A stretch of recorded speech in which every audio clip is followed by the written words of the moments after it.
Pascal Affi-N'Guessan a été libéré et placé sous contrôle judiciaire après près de 2 mois de détention préventive. Et puis les dirigeants de l'Union européenne signent l'accord post-Brexit. La rupture historique doit entrer en vigueur demain jeudi à 23h GMT.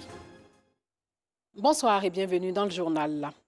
Pascal Affi-N'Guessan libéré, placé sous contrôle judiciaire aujourd'hui après presque 2 mois de détention préventive. Selon son avocat, il a été libéré à l'issue d'une audition devant le juge d'instruction et est rentré chez lui. Pascal Affi-N'Guessan est président d'une faction du Front populaire ivoirien. Il avait été arrêté le 9 novembre après des poursuites contre lui. Porte-parole du parti de l'opposition qui ne reconnaissait pas la réélection du président Ouattara lors du scrutin présidentiel du 31 octobre, Affi-N'Guessan avait participé à la proclamation d'un conseil censé remplacer le régime. Les charges n'ont pas été levées contre lui. L'opposition, elle, exige l'arrêt des poursuites et la libération de ses responsables arrêtés dans le cadre du dialogue engagé avec le pouvoir pour décrisper le climat politique en Côte d'Ivoire. La Mutuelle générale des fonctionnaires et agents de l'État de Côte d'Ivoire adopte son plan d'action 2021. Elle était réunie en assemblée générale à la Bourse du Travail de Treichville. Il faut plus de 35 milliards de francs CFA pour réaliser ce plan d'action. Nous Sangaré, Alassane Drabo. Satisfaire les besoins et attentes des fonctionnaires et agents de l'État en matière d'assurance santé et de prévoyance, c'est l'objectif de la Mutuelle générale des fonctionnaires de Côte d'Ivoire. Pour l'atteinte de cet objectif, les délégués de la mutuelle se sont retrouvés en assemblée générale pour l'adoption du plan d'action annuel de l'exercice 2021. Un plan d'action dont le budget s'élève à plus de 35 millions de nos francs. Sur les prestations, nous allons démultiplier nos efforts pour améliorer la qualité des prestations servies parce que c'est ce qui est l'objectif général de la MUGFC. L'Assemblée générale a pris la résolution pour ce qui concerne le renouvellement des cartes uniques et intelligentes qui vont arriver à expiration à compter de cette période 2021, que le renouvellement soit fait de façon gratuite. Autre sujet abordé à cette Assemblée générale annuelle, le renouvellement des instances de la mutuelle devant se tenir en 2021. 2021 sera pour la MUGFC l'année de renouvellement des organes, à savoir l'Assemblée générale, le conseil d'administration ainsi que le comité de contrôle. Donc nous avons mis en place un comité ad hoc. Et ce comité ad hoc, d'ici le mois de juin, doit pouvoir mettre en place un comité électoral indépendant qui va présider les élections de renouvellement des organes de la MUGFC.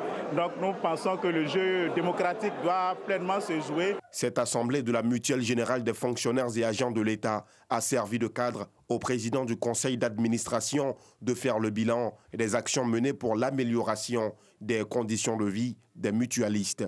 Entre autres actions, l'entrée en vigueur de 408 médicaments au régime complémentaire obligatoire, complétant le nombre de médicaments garantis à 2013, l'accès des fonctionnaires stagiaires aux produits et services de la MUGFC, ainsi que l'ouverture de plusieurs bureaux de la Mutuelle générale dans le district d'Abidjan et des villes de l'intérieur du pays. Parlons solidarité, un chantre non-voyant a reçu des vivres et non-vivres du ministère de la Solidarité après son passage sur le plateau de l'émission Ce Midi de RTI 1. Le jeune homme de 26 ans qui vit à Saint-Fra a reçu la visite des émissaires de la ministre de la Solidarité, de la Cohésion sociale et de la lutte contre la pauvreté, Mariatou Kone. Le reportage de Paragassoro Kone. Tout le temps, quand je sors dans le point que j'ai eu un peu, ce petit argent, il est pris pour mettre ça dans un studio pour faire sortir mon album. Bon, c'est petit argent que j'ai gagné, il a déjà mis ça dans le studio. Je vais gagner l'argent où? Pour occuper de mes enfants. Cet appel a été entendu par l'État de Côte d'Ivoire. Quelques mois après son passage sur le plateau de l'émission de la RTI, Ce Midi, Élise Ogbé reçoit chez lui à Saint-Fra la visite du ministère de la Solidarité, de la Cohésion sociale et de la lutte contre la pauvreté. Dans les valises de l'émissaire de la ministre Mariatou Kone, des vivres et non-vivres en guise de réconfort du gouvernement ivoirien. Le ministère de la Solidarité et de la Cohésion sociale et de la lutte contre la pauvreté a encore des projets sur le terrain, tels que les piliers sociaux productifs, dont j'ai entendu parler à Saint-Fra ici. Je pense que d'ici là, les assistants sociaux vont venir vers vous pour voir un peu comment est-ce qu'on peut vous aider encore. Marié, père de 2 enfants, Élise Ogbe, aveugle de naissance, fait partie d'une famille de 4 enfants non-voyants comme lui. C'est avec ses dons de chantre qu'il survient aux besoins de sa famille. Mais depuis l'avènement du nouveau coronavirus, la Covid-19, sa famille traverse des moments difficiles. C'est pourquoi cette aide de l'État de Côte d'Ivoire, selon lui, est un véritable soulagement. Si c'était comme mon père était là, aujourd'hui, là, je sais qu'il va sourire aussi, mais aujourd'hui, il n'est plus. En tout cas, bon, moi, c'est pour les remercier. Je remercie tous les gouvernements. 10 sacs de riz de 25 kilos, un sac de sucre de 25 kilos, un sac de sel de 25 kilos, 5 cartons d'huile, des seaux et des pâtes alimentaires. Ce sont entre autres dons faits par le ministère en charge de la solidarité pour permettre au chantre Eli de mieux pousser la chansonnette.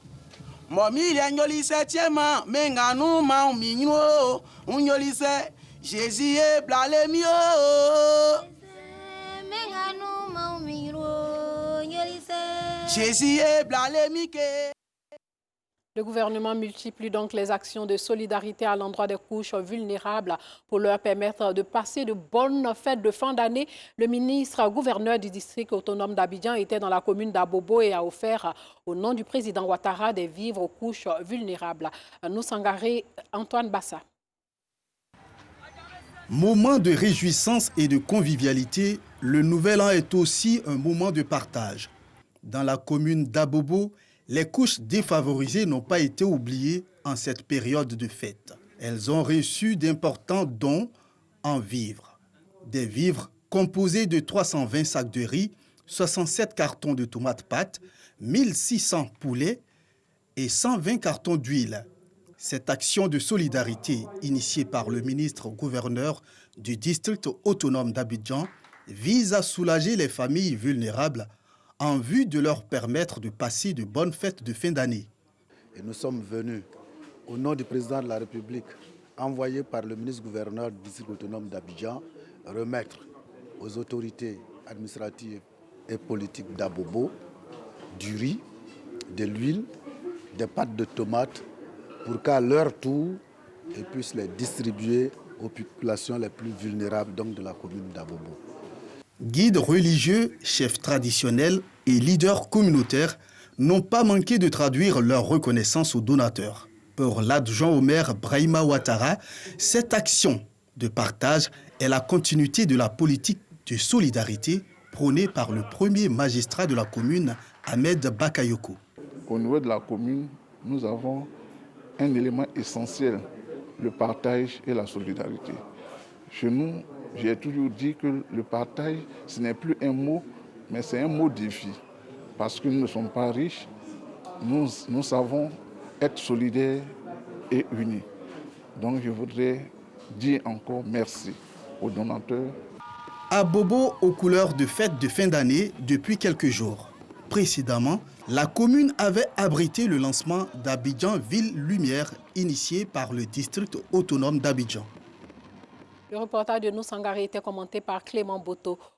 C'est reparti pour le Festica, le festival culturel et des arts d'Abobo qui se tient du 29 au 31 décembre prochain au complexe sportif de la commune d'Abobo. Cohésion sociale et non à l'immigration clandestine, c'est le thème de la 10e édition qui a drainé du monde. Nous Sangaré, Antoine Bassa.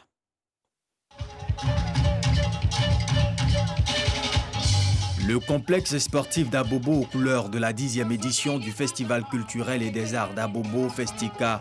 Les populations sont venues de tous les quartiers de la commune pour prendre part à la célébration. Les artistes aussi n'ont pas manqué ce rendez-vous annuel.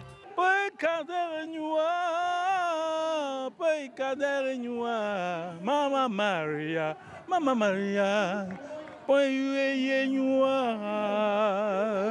J'étais au début et je veux être dans la continuité du festival. C'est un festival que je voulais qu'il soit sérieux. Et effectivement, le festival est devenu sérieux. Sur la scène, les artistes se succèdent.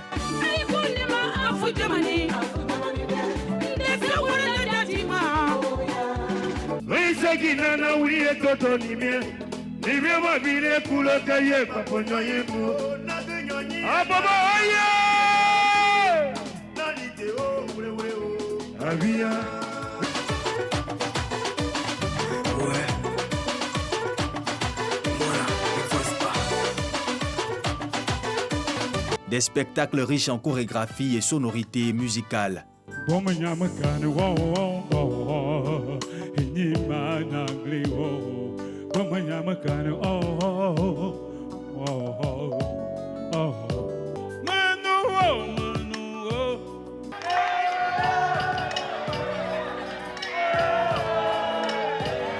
Festika, un événement pour permettre aux populations d'Abobo de passer une bonne fête de fin d'année. C'est un festival qui arrive après des moments difficiles que la population a traversés. On s'en souvient, la pandémie à coronavirus a secoué le monde entier, y compris la Côte d'Ivoire.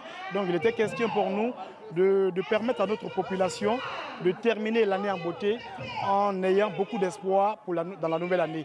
Une initiative appuyée par le conseil municipal qui accompagne le festival depuis 10 ans. C'est la commune qui porte la culture dans les districts d'Abidjan et même en Côte d'Ivoire.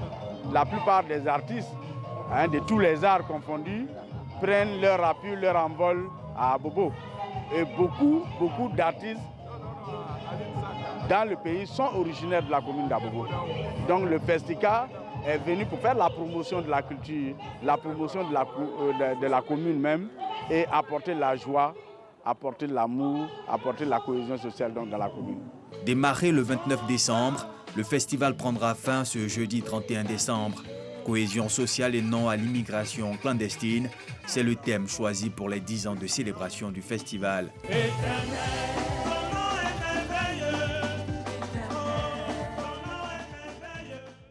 Après la signature d'une convention en octobre dernier, le Club des hommes d'affaires musulmans en Côte d'Ivoire vient de bénéficier d'un prêt de 85 millions de francs CFA de la Banque nationale d'investissement, un fonds qui va permettre aux différentes entreprises membres de l'organisation de répondre aux questions de financement. Antoine Bassa. C'est un ouf de soulagement pour les membres du Club des hommes d'affaires musulmans de Côte d'Ivoire. Ils viennent de bénéficier d'un prêt d'un montant de 85 millions de francs CFA de la part de la Banque nationale d'investissement, BNI. Un appui qui permettra aux entreprises membres de l'organisation de répondre aux problèmes de financement selon son président. Nous sommes très heureux parce que nous serons compétitifs. Sans les moyens, vous avez pu avoir les marchés, mais vous ne pouvez pas compétir. Mais si vous savez derrière que vous avez des dossiers vraiment bancables, c'est un soulagement pour nous. Pour maintenir la confiance et permettre à d'autres entreprises d'en bénéficier, le premier responsable du Charmsi en appelle au respect des engagements. Le Charmsi, c'est un club avec l'éthique islamique, c'est de respecter ses engagements. Donc nous souhaitons sincèrement que ceux qui ont pu bénéficier aujourd'hui puissent se rembourser dans un bref délai pour permettre à d'autres sociétés de pouvoir bénéficier.